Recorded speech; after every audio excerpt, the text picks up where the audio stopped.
Here's what I think that this creator should be charging for a TikTok video. And as always, my disclaimer, this is just based on my experience as a creator monetization coach. I work with a ton of creators. I help them sign contracts for deals. So these rates are based on my experience. So Paige has an incredible following, 199K followers. But her views are incredible. Like, so many of her videos are getting really, really high views for what we would expect. So I think she's in a great position. Even the comments, a lot of her content is obviously very relatable. So she's getting great. Realistically, I think for someone like Paige, she could probably be charging around $4,000 to $5,000 for a post. But here's where it gets a little tricky.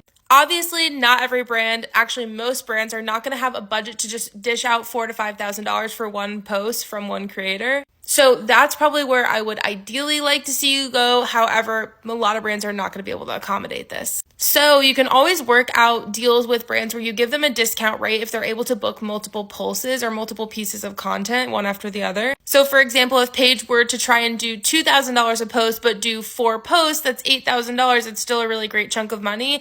And it's a little bit more reasonable for the brand, I guess. If you guys need help figuring out what to charge based on my experience, I'm happy to help you. Hit me with the follow and then drop your handle in the comments and I will try and get to as many as I can.